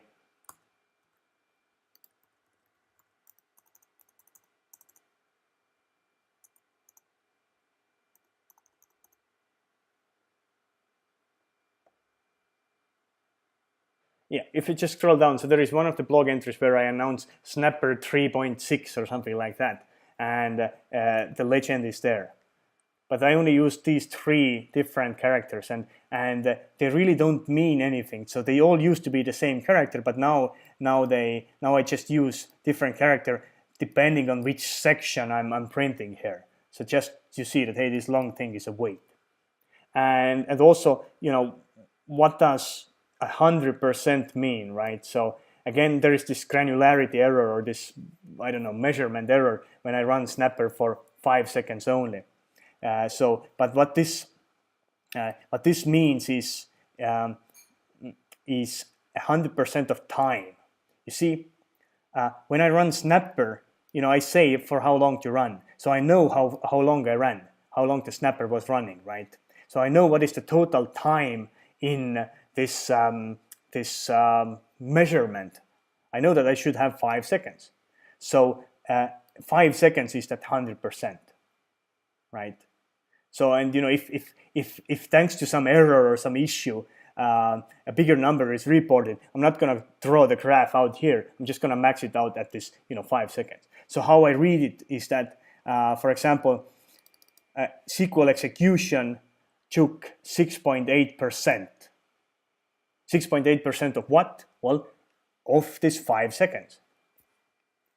So if I run Snapper for 10 minutes in a row, then this 100% would mean 10 minutes, right? But this is just a visual way. So I can quickly, skim through this info and see wherever the biggest bars are. This is where I should, look into first.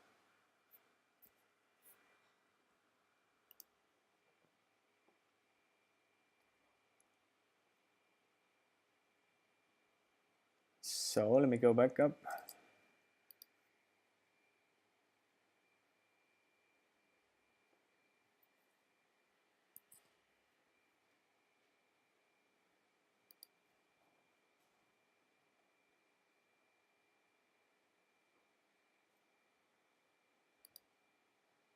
So Olivier asked about earlier, when I ran Snapper with the begin and end, right? So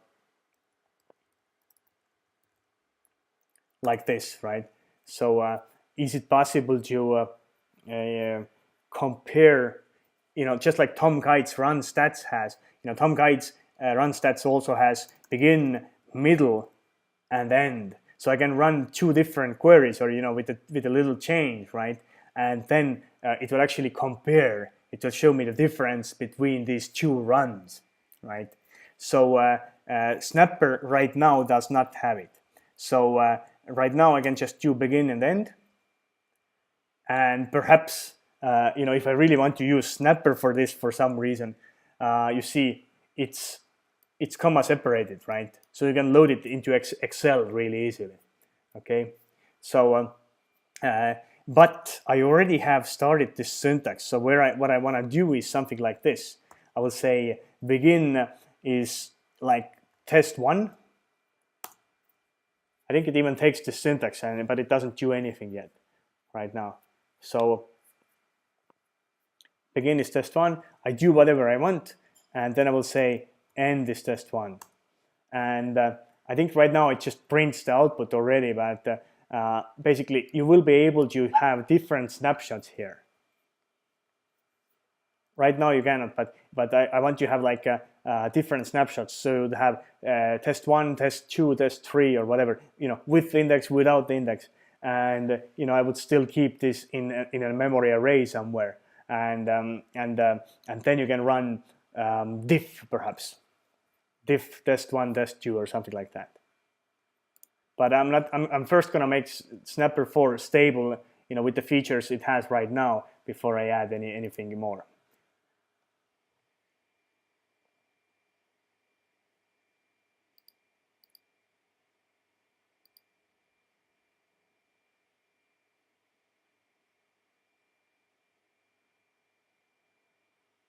Let's see what else.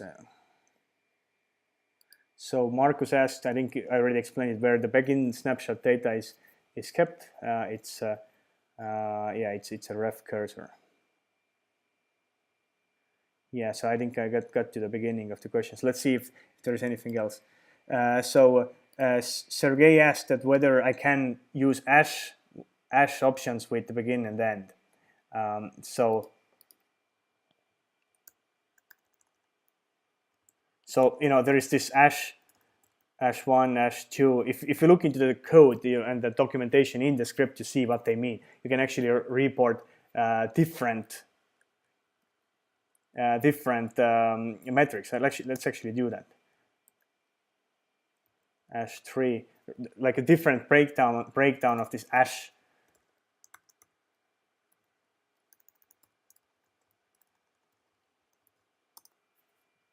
I'm almost done. I'm gonna finish in a moment.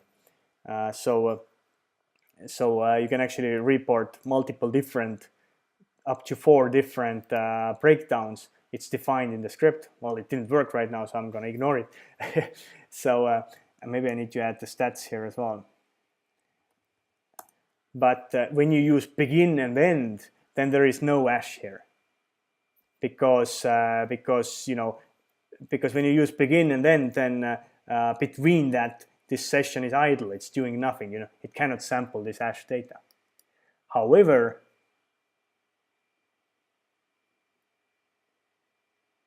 you see, this example is done with the end, begin and end, right? Even though you don't have the hash data,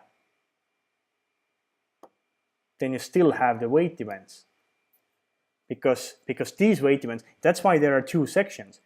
When you have that section, when you have the data in the bottom here, it's the poor man's hash, which is querying $v session every now and then, if you use the DBMS lock sleep approach, right? But when you use begin and end, you still can use this. It at least gives you some overview about the wait events, because this doesn't come from sampling $v session. It comes from querying $v session event. And Oracle keeps session event up to date itself. I don't have to sample it. So it's also a bunch of counters there for every wait event. And that's how I can, get, average wait events pretty well. You see, SQLnet message to client is actually a bogus wait event. It doesn't really do a system call. So on average, it takes only 2.5 microseconds, right?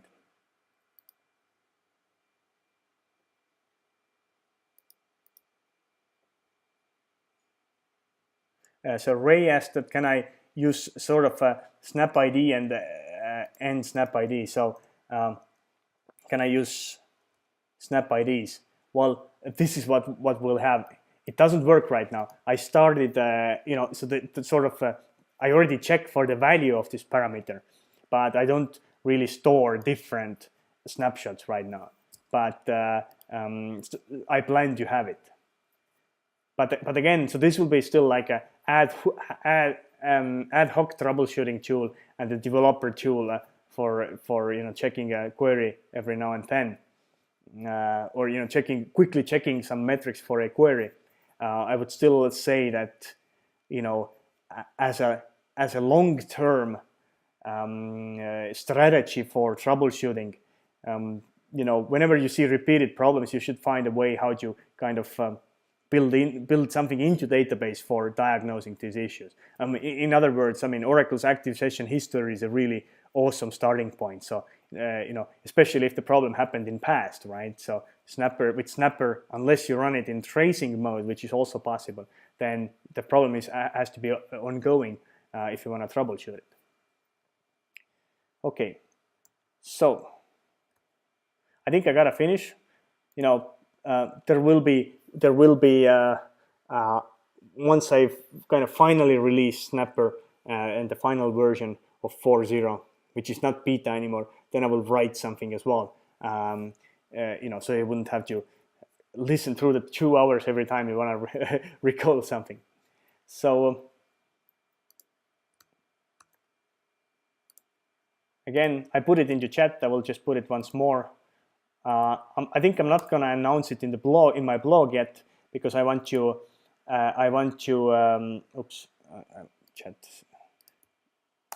because I want to first fix the issues, right? And then I will announce it in the blog. But when I do, I will kind of repeat, the new features and the syntax for them there as well. And maybe someday I will come up with a proper white paper as well. But yeah, if you want to learn more about Snapper syntax, just open up the script. I haven't added the new syntax there yet, but this article that I just put into chat here, it's a pretty thorough overview. And again, if you haven't used Snapper before, then maybe you want to use Snapper 3 first, because it doesn't have the bugs. It actually is very solid, and it works really without problems. So I've been using it for years and years, and many other as well. And Snapper 4 will get there as well in matter of a couple of weeks, I would say. Okay, so if you have any more questions, drop me an email. You can get my email from my blog. And Pavan, we ran out of time, so I will answer this what I can in the blog entry. So my contact is here. Just go to my blog. And yeah, that is all. Let me know if you have any problems, and if you actually manage to solve some problem with Snapper, which you weren't able to do before, then let me know. This is a really good motivation to hear if it's helpful for others as well. And check out my training if you actually want to see how to use these kind of tools for solving real problems. So thanks very much, and see you next week if you choose to show up for the Exadata Snapper session. Okay, thank you and bye.